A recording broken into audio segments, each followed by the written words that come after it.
Hoje a gente vai falar sobre tarô e astrologia. A gente não é sempre que eu gravo vídeo aqui, trazendo também os temas do tarô, mas é uma coisa que eu venho tentando fazer cada vez mais. Eu já trouxe alguns vídeos falando sobre arcanos, a relação de alguns arcanos com alguns meses que a gente ia ter, e eu queria trazer um pouco mais esse conteúdo porque eu acho que os arcanos de tarô que eu tô relacionando nesse vídeo ao mês de março conversam muito com aquilo que a gente também tem no céu no mês de março. Então, a gente olhando para essas cartas de tarô, a gente tentando entender o significado delas, que energias que elas envolvem, né?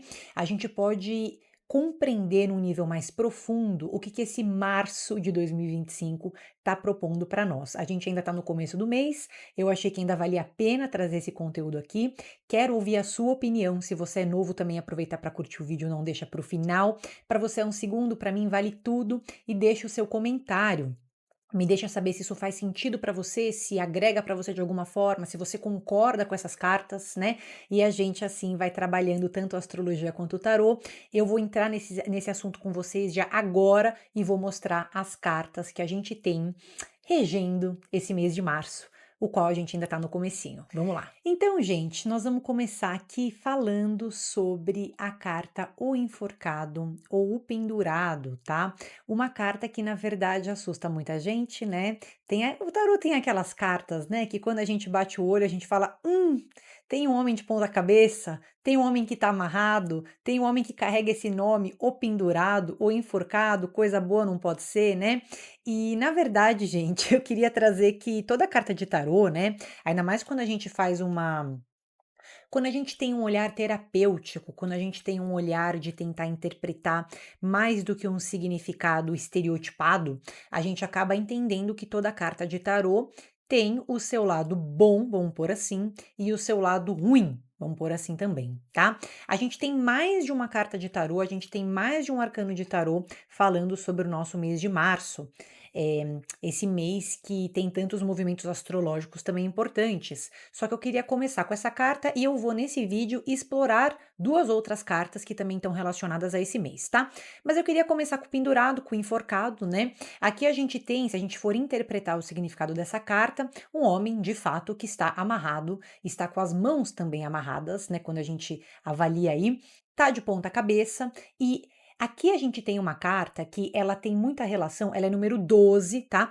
Todos os arcanos de tarô que estão separados para o mês de março vão estar relacionados a esse 12 ou a essa somatória, tá? Do 1 mais 2, que vai dar 3, que também vai cair no 21, que também é 2 mais 1. Então, a gente vai ter esses números, tá? Circundando esse mês para o ano de 2025. Então, quando a gente olha para essa carta do enforcado, o significado geral é de fato ele tem também essa relação com o 4 meio que invertido, né? Se o 4 em estabilidade, dá para ver um 4 aqui, né, que ele faz com a perna. Se o 4 é bem orientado, né, o 4 normal tem a ver com a estabilidade, com o controle, com a segurança, o enforcado ou pendurado tá trazendo um mês que não é que necessariamente eu não tenho estrutura ou eu não tenho segurança. Não, não tem a ver com isso. Até se você acompanha os vídeos aqui semanalmente, que a gente está sempre postando, se você está aqui na minha live, que eu faço todo domingo, 10 horas da manhã, aliás, se nunca veio, venha, que vale a pena, é muito legal, a gente toma um café juntos aí e fala dos principais temas do mundo da astrologia, né? Mas se você acompanha, você sabe que o mês de março ainda tem muita coisa boa, ainda tem muita coisa útil, ainda tem muitos momentos que a gente consegue ser produtivo, que a gente consegue realizar as coisas, mas o enforcado, ele não se preocupa só com o plano material. Muito pelo contrário, ele pede um cuidado com a matéria, porque a gente sabe que ao longo desse mês de março, a gente tem algumas posições, primeiro, em peixes, né? Então, o sol ainda em peixes, veja a relação. O pendurado, ele não é um cara muito produtivo, ele não é um cara eficiente, ele não é um cara que tem as mãos soltas para poder trabalhar. Então, com as mãos retidas, quando ele está restrito, né, quando ele está preso, vamos colocar assim, ele tem que se atentar às questões do espírito, da alma, das emoções. Em muitas tiragens, em muitos baralhos também, essa carta vem relacionada a um desenvolver da espiritualidade, vem relacionada a Pensa que a cabeça dele está no chão.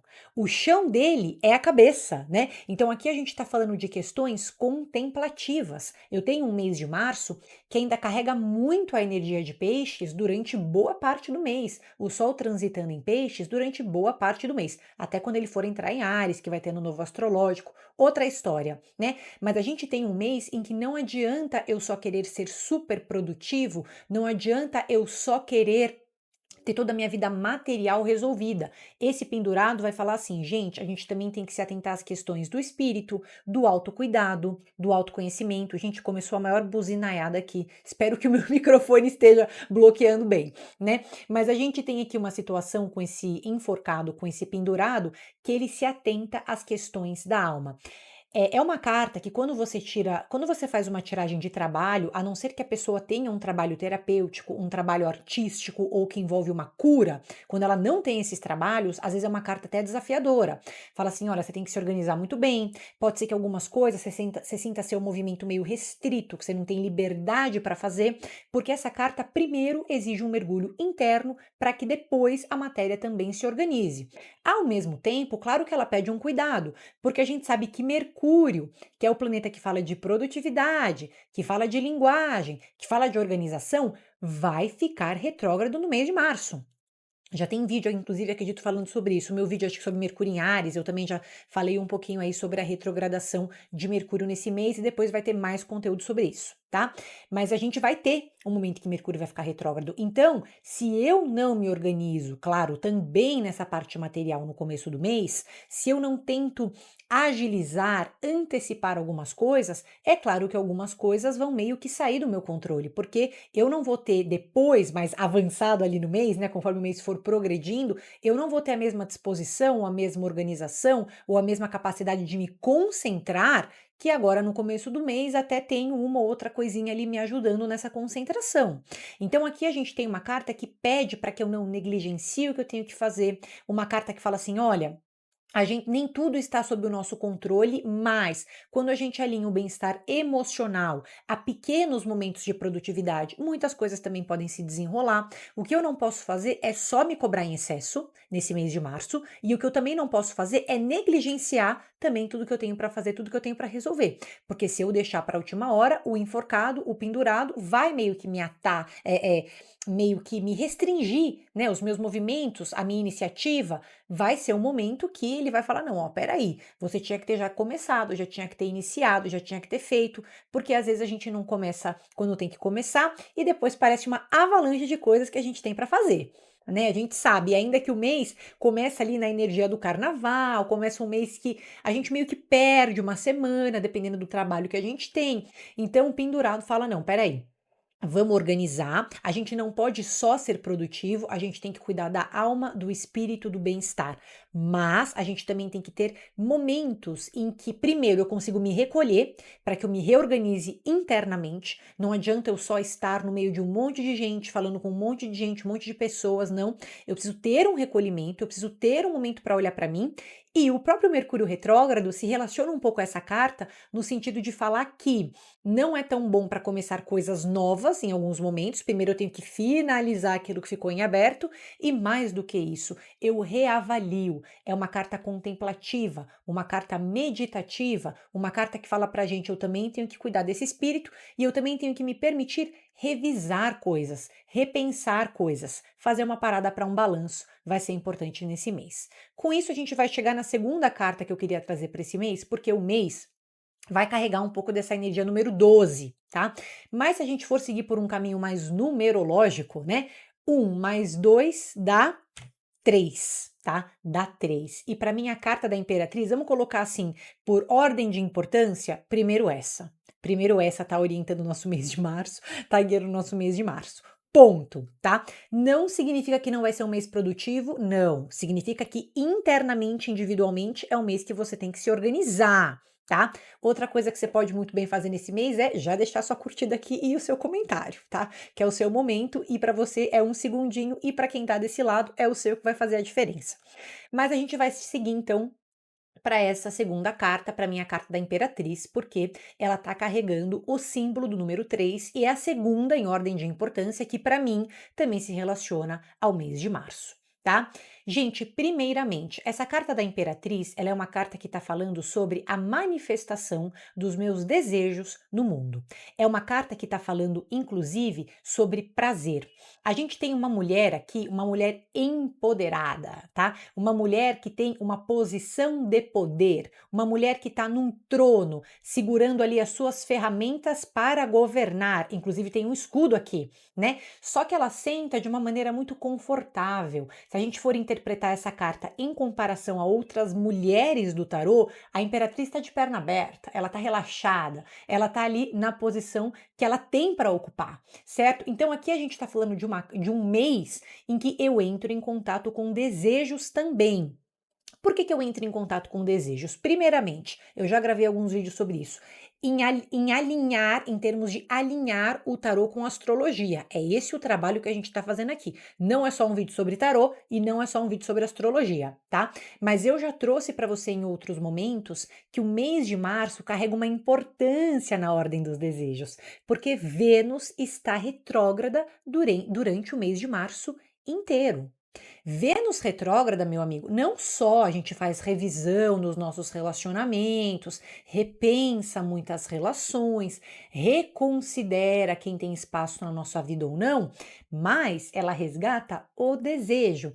E é claro que a gente está numa situação humana em que os nossos desejos não são plenamente cumpridos sempre. Não dá para ter tudo perfeito sempre. Você pode até estar vivendo uma grande paixão na sua vida. Você pode até estar vivendo, não sei quem que é você aí que tá me ouvindo desse lado. Pode ser que você fale, não, eu tô vivendo uma grande paixão no mês de março, de fato, essa energia de juntou peixes, né? Imaginação, romantismo, desejo também, né? De uma certa forma, sensibilidade, com também essa Vênus retrógrada, falou, nossa, resgatei desejos mesmo, mas a maioria de nós, né, tá num relacionamento ou estável, ou tá solteiro, ou tá num processo de repensar essas relações, que também vai entrar um pouco nesse mês, mas a questão da Imperatriz aqui para mim é, Vênus quando ela fica retrógrada, ela traz de volta prazeres que a gente tinha, prazeres dos quais a gente se afastou. E eu não tô falando só de relações, eu tô falando de ter prazer.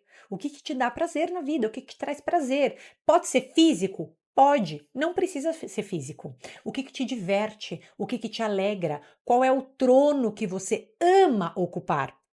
Porque para mim uma diferença entre o imperador e a imperatriz é que o imperador carrega um peso de responsabilidade muito grande. A imperatriz aqui para mim, ela tá confortável, ela tá onde ela gostaria de estar. E aqui a gente também tem um mês, gente, em que a vida social e a vida comunicativa, o contato com as pessoas também é muito presente. Sempre que um planeta fica retrógrado, e aqui eu tô relacionando muito a imperatriz a Vênus, porque Vênus está retrógrada, ela tá fazendo esse movimento de já é um planeta que fala de prazeres e relações. E a imperatriz guia muito também o reinado dela, o império dela, pelos prazeres e as relações, tá?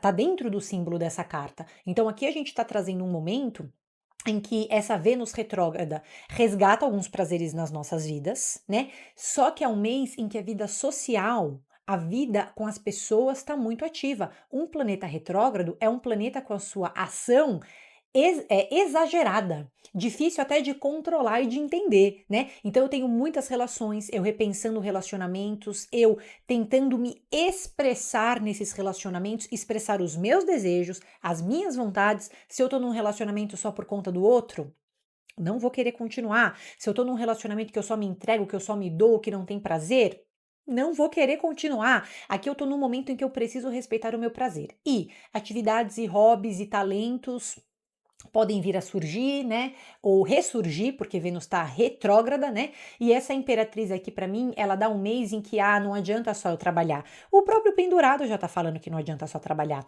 Aqui o pendurado, número 1, tem que cuidar do espírito, tem que cuidar do bem-estar físico e emocional, mental, um mês para terapia, um mês para espiritualidade, um mês que ainda se relaciona muito ao símbolo de peixes, ter um propósito, estar bem com aquilo que eu faço, não só no piloto automático. Porque se eu estiver só no piloto automático, eu vou me cansar, eu vou me drenar. E aqui está falando que, além de tudo isso, além dessas atividades contemplativas, meditativas, também tem um resgate de prazer. Também tenho querendo me expressar mais do jeito que eu sou, me vestindo mais de acordo comigo. A gente pode ter um resgate da estética, tá? Ainda mais porque também nesse mês de março, o Sol vai entrar em Áries e eu busco muito expressar também a minha própria essência no mundo, certo? Então a gente vai ter muito esse brilho. O Sol em Áries está numa posição muito confortável, está num signo de fogo, está brilhando muito, né? Então a gente vai ter essa associação também, tá? A última das cartas eu queria trazer para vocês é a carta do mundo. É a terceira em ordem de importância, é arcano número 21, só que eu acho que o mês de março vem muito relacionado a esse 1-2, 2-1, 12, 21, 3 também, né, numa outra escala, porque é a somatória desses números, tá? E aqui a carta do mundo, gente, eu acho que a gente pode relacionar ela a diversos eventos que a gente está tendo em março, tá? Primeiramente, o ano novo astrológico. Não dá para não olhar para esse evento astrológico e relacionar essa carta. Até porque o ano novo astrológico é o começo de um novo ciclo. A gente vai ter aqui ao longo desse mês muitos vídeos falando sobre isso, mas é quando acontece o Réveillon para a astrologia. É quando a gente está num momento de virada de chave, virada de ciclo coletivo. Se no meu aniversário eu viro meu ano pessoal, em março, por volta do dia 20 de março para astrologia, eu viro o ano no coletivo. Então eu começo a repensar, mas Mercúrio também está retrógrado, é o mês para repensar? Sim. Vênus também está retrógrada, é um mês para repensar? Sim. É um mês em que eu olho para esse passado, eu olho para as minhas experiências anteriores, para as minhas lembranças, para o meu último ano, para coisas que eu venho conquistando nos últimos meses, que eu venho construindo, e eu crio uma bagagem de pensamentos e informações que vão nortear esse próximo ano que está se formando para mim, quando o Sol entrar em Áries por volta do dia 20 de março. Então, um momento. E aqui eu acho que tem um poder muito grande. Tem um poder muito grande porque a carta do mundo também é um ovo cósmico, tá? Tanto a imperatriz quanto o mundo vão se relacionar um pouco a essa ideia de gestação, parto, gerir, criar, né? Tudo isso vai ter a ver tanto com a imperatriz quanto também com o mundo. Com o pendurado também, mas o gerir dele é mais no plano contemplativo, emocional, até das ideias um pouco, tá? Mas aqui a gente tem um mês em que muitas coisas vão se manifestar. Aqui é quase como se a gente estivesse tendo um ovo cósmico mesmo, um ovo se quebrando, um parto, um bebê saindo, tá? Porque a gente tem muitas ideias que estavam dentro da gente que em março ou a gente vai conseguir manifestar ou vai juntar recursos, inteligências, habilidades e informações para que nos próximos meses eu execute. Então, é um mês que muita coisa vai sair do papel, muita coisa vai sair da cabeça, mesmo com planetas retrógrados. Muitas revelações, muitos resultados de coisas que viemos fazendo dentro desse próprio primeiro trimestre de 2025, tá? A gente tá aí começando a concluir um trimestre, a gente está começando a concluir o primeiro quarto do ano, né? Então, e ao mesmo tempo, para astrologia, a gente está começando o ano de fato. Então, para mim, um mês em que também podem ter muitas conquistas, sim, tá? Muitos projetos saindo da cabeça, sim, a gente só tem que se organizar desde o começo do mês para que a gente não perca o fio da meada. A gente tem que equilibrar as nossas atividades com as atividades do espírito e as atividades dos desejos. Vou ter que olhar para os meus desejos. Um mês que muitas coisas no campo amoroso também pode mudar, podem se resolver, podem se elucidar, eu posso definir também, tá? E um mês em que a gente vai conseguir manifestar muita coisa. A carta do mundo, ela é a dor e a alegria do mundo, né? Então é a dor e a alegria do mundo. Deus é tudo, criou tudo, né? Então as coisas boas, as coisas ruins, é a experiência de vida. Eu vendo a minha vida com os seus defeitos, com as suas qualidades, com as coisas que estão caminhando bem, que não estão caminhando bem. Então, peraí, não estão caminhando bem, vamos consertar. E a partir dessa maturidade, dessa sabedoria, desse ano novo que vem chegando, né? Aí eu começo a atuar sobre o mundo e colocar minhas ideias no mundo, tá? Gente, essas são as 3 cartas de tarô, os 3 arcanos maiores que eu gostaria de relacionar então ao mês de março de 2025. Você concorda? Não concorda? Faz sentido para você? Não faz sentido para você? que esse vídeo trouxe para você. Gosta de conteúdo de tarô? Conta aqui para mim, que geralmente os conteúdos que eu trago são muito relacionados à astrologia, mas vira e mexe eu tô com umas ideias aqui de falar, não, peraí, eu preciso falar um pouco de tarô, preciso trazer um pouco de astrologia e tarô. Bom, se você nunca veio numa live no domingo 10 da manhã, vem, a gente conversa muito aí, majoritariamente sobre temas dentro da astrologia, tá? E eu também realizo consultas individuais, tanto de tarô quanto também astrológica. O contato e as informações estão aqui embaixo na legenda. Aproveita para curtir o vídeo e me deixe o seu valioso, o seu precioso comentário e as suas considerações sobre o mês de março e essas cartas que eu estou trazendo para vocês. Um grande beijo e bom mês de março!